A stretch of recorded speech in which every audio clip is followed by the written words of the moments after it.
আজকে তৈরি করে দেখাবো কাঁচা আমের চিপস, কাঁচা আমের আমরোল। আশা করছি আজকের রেসিপিটাও আপনাদের কাছে অনেক অনেক ভালো লাগবে। আসসালামু আলাইকুম, welcome back to my channel. আমার চ্যানেলে আরও নতুন একটি ভিডিও দেখার জন্য সবাইকে ওয়েলকাম জানাচ্ছি। আশা করছি যে যেখান থেকে আমার ভিডিওগুলো দেখছেন সবাই অনেক ভালো আছেন, সুস্থ আছেন।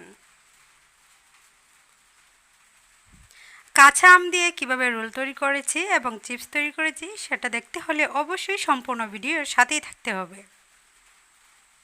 আম কীভাবে সংরক্ষণ করা যায় কাঁচা অবস্থায় ফ্রিজ ছাড়া, সেই ভিডিওটা অলরেডি আমার চ্যানেলে আপলোড করে দিয়েছি, চাইলে ওই ভিডিওটা আপনারা ভিজিট করতে পারেন। অনেকের আছে প্রচুর পরিমাণে আম গাছ থাকে, আম ঝরে যায়, তো কাঁচা আম সংরক্ষণ করতে পারবেন ডিপ ফ্রিজ ছাড়াই। শুকিয়ে আমসত্ব বানিয়ে তারপর ভিনেগারে চুবিয়ে এইভাবে রোল তৈরি করে অথবা চিপস তৈরি করে আপনি দীর্ঘদিনের জন্য সংরক্ষণ করতে পারবেন। প্রচুর পরিমাণে আম যাদের গাছ আছে, আম পড়ে যাচ্ছে বৃষ্টি বাদলে, তারা কিন্তু জাল করে শুকিয়ে এরকম আমসত্ব বানিয়ে আপনি রেখে দিতে পারবেন মাসের পর মাস। ইচ্ছে করলে 12 মাসের জন্যই আপনি সংরক্ষণ করে নিতে পারবেন। কিছু এখানে কাঁচা আম নিয়েছি আমসত্ব তৈরি করার জন্য।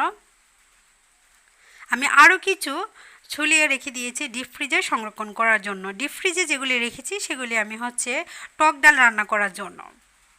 দেখুন এখানে প্রায় 8 থেকে 9 কেজির মতো আম আছে, তো সবগুলি আমি এরকম মাঝখানে শুধু ফালি করে নিয়েছি। এখান থেকে কিছু আম সংরক্ষণ করব ডিপ ফ্রিজে, আর সবগুলি দিয়ে আমসত্ব তৈরি করব। যারা আমসত্ব খেতে ভীষণ পছন্দ করে থাকেন তারা আশা করছি আজকের রেসিপিটা ফলো করবেন। এখান থেকে কিছু আম আমি নিয়ে নিচ্ছি, জিপলক ব্যাগে ভরে ডিপ ফ্রিজে রেখে দিব। এরকম জিপলক ব্যাগ যদি না থাকে, নর্মাল আপনি যে কোনো পলি ব্যাগে ভরেও কিন্তু দীর্ঘদিনের জন্য ডিপ ফ্রিজে সংরক্ষণ করে নিতে পারবেন, অথবা ভালো মানের প্লাস্টিকের বয়মে ভরেও আপনি রেখে দিতে পারবেন।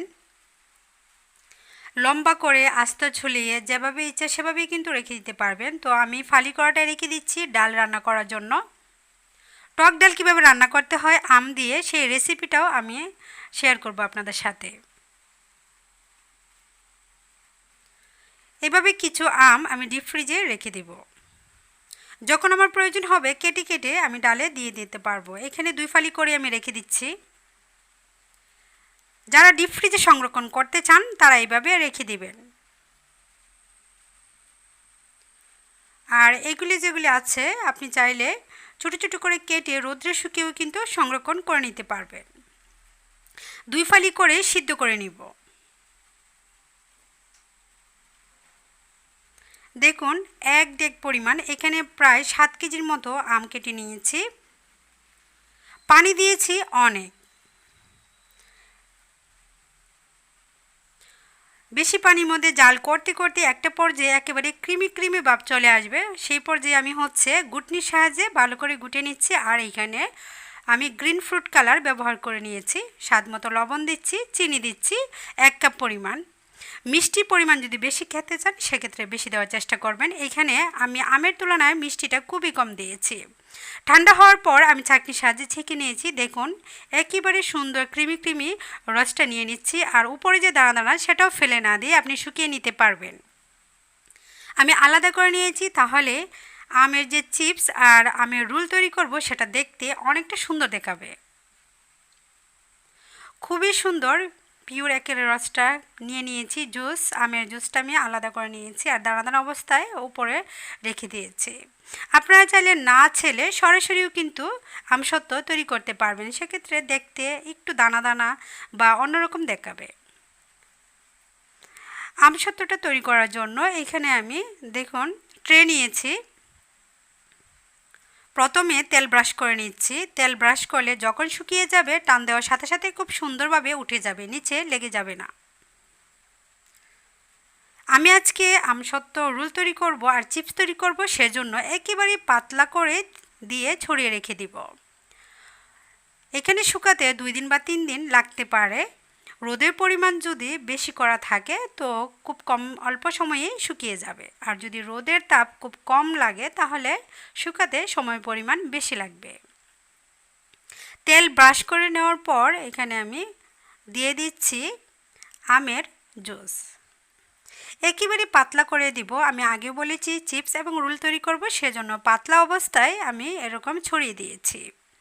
আপনি যদি শুধু আমসত্ব পুর করে দিতে চান সেক্ষেত্রে 2 ইঞ্চি বা 2.5 ইঞ্চি পরিমাণ মোটা করে দিতে পারবেন। সেক্ষেত্রে আপনার 10 থেকে 15 দিন সময় লাগতে পারে শুকাতে। এখানে কিন্তু আগার আগার পাউডার অথবা কর্নফ্লাওয়ার কিছুই ব্যবহার করি নাই, শুধু আমের রসটা দিয়েই আমের রোল আর চিপস তৈরি করে নিব। 2 দিন পরে অনেকটাই শুকিয়ে গিয়েছে, তবে যেটা একটু বলেছিল সেটা কিন্তু এখনও শুকায়নি। পাতলা যেটা সেটা শুকিয়ে গিয়েছে, আমি হাত দিয়ে একটু দেখাচ্ছি। আর এখানে যেগুলি আছে এগুলি শুকাতে আরও 1 দিন সময় লাগতে পারে। তো এইগুলিকে আরও 1 দিন পরে কেটে দেখাবো, আর যেটা শুকিয়ে গিয়েছে পাতলা অবস্থায় সেটা আমি কেটে নিব। এটাও ভালোভাবে শুকায় নাই, তো ওইগুলি শুকাতে আরও 1 দিন আমাকে অপেক্ষা করতে হবে। আমার আজকের এই আমসত্ব রেসিপিটা যদি ভালো লেগে থাকে অবশ্যই লাইক কমেন্ট করে আমার চ্যানেলের সাথেই থাকবেন। সবসময় যারা আমাকে সাপোর্ট করছেন, কমেন্ট করছেন, উৎসাহিত করছেন, তাদেরকে জানাই অসংখ্য অসংখ্য ধন্যবাদ। শুকালে দেখবেন হাতে লেগে থাকবে না, খুব সুন্দর একেবারে ক্রিমি ক্রিমের মতো মনে হবে। আর যদি ভিজা থাকে, ভিতরে কাঁচা থাকে, তাহলে হাত ডোবালে দেখবেন নিচে গেঁথে যাবে। তো এটা যেহেতু শুকিয়ে গিয়েছে আমি টান দিয়ে দিয়ে উঠিয়ে এরকম বলে নিচ্ছি। এটা লম্বা অবস্থায় আমি রেখে দিচ্ছি, তবে পরে হচ্ছে কেচি দিয়ে মাঝখানে কেটে নিলে আরও ছোট হয়ে যাবে। ওইগুলি যেহেতু শুকায় নাই আমি ওইগুলি কেটে আবারও আপনাদের সাথে শেয়ার করব। যেটা শুকিয়ে গিয়েছে ওইগুলি কেটে আমি ছোট্ট একটি প্লেটে পরিবেশন করে নিচ্ছি। দেখতে যেমন সুন্দর, খেতেও কিন্তু অসাধারণ মজার। যারা এখনও কাঁচা আমের আমসত্ব তৈরি করেন নাই, আশা করছি আমার রেসিপিটা ফলো করে বাসায় তৈরি করবেন। এখন দেখাচ্ছি আম দিয়ে চিপস। চিপসটা সেজন্য কারণ পাতলা পাতলা করে একেবারে দেখুন ত্রিভুজ আকৃতির মতো পাতলা একেবারে শুকিয়ে নিয়েছি, আর এটা খেতে কিন্তু অসম্ভব মজার।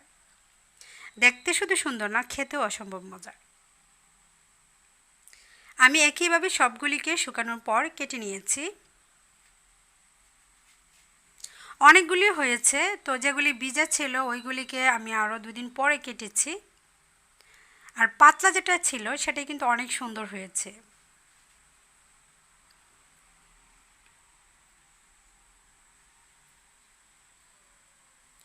একেবারে পাতলা, মনে হয় যে হাত দিয়ে ধরলে আঙ্গুলগুলি দেখা যাচ্ছে, একেবারে চিপসের মতো।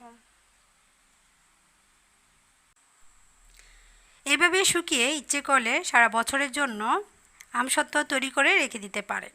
কিছুদিন পর পর অবশ্য রোদে দিতে হবে, না হয় খারাপ একটা গন্ধ চলে আসবে। এখানে কোনো কিছুই ব্যবহার করি নাই, শুধু আমের রসটাকে আমি রোদ্রে শুকিয়ে নিয়েছি, স্বাদ মতো লবণ আর হচ্ছে চিনি দিয়েছি। আপনি চাইলে এখানে মশলা ব্যবহার করতে পারেন, তাহলে মশলার একটি ফ্লেভার আসবে। এখানে ফ্লেভার জাতীয় কিছু দিই নেই, বা ভিনেগারও কিন্তু আমি এখানে ব্যবহার করি নাই, যেহেতু রোদ্রে শুকিয়ে সংরক্ষণ করব সেই জন্য ভিনেগার ব্যবহার করার কোনো প্রয়োজন নেই। আমটা এমনিতেই টক ছিল, ভিনেগার দিলে আরও টক হয়ে যেত, সেজন্য এখানে আমি ভিনেগার ব্যবহার করি নাই। এই তো, আর অবশিষ্ট যে কটা ছিল সেটা দিয়েও আমি রোল তৈরি করে নিয়েছি। দেখুন দেখতে কতটা সুন্দর দেখাচ্ছে, লম্বা লম্বা ছিল, আমি মাঝখানে কেচি দিয়ে কেটে নিয়েছি। আজকের মতো এইখানে বিদায় নিয়ে নিচ্ছি। সবাই ভালো থাকবেন, সুস্থ থাকবেন, সবাই সবার জন্য দোয়া করবেন, আর আমার নতুন নতুন রেসিপি অথবা টিপস ভিডিও পেতে চ্যানেলটার সাথেই থাকবেন। আজকের মতো বিদায়, আল্লাহ হাফেজ।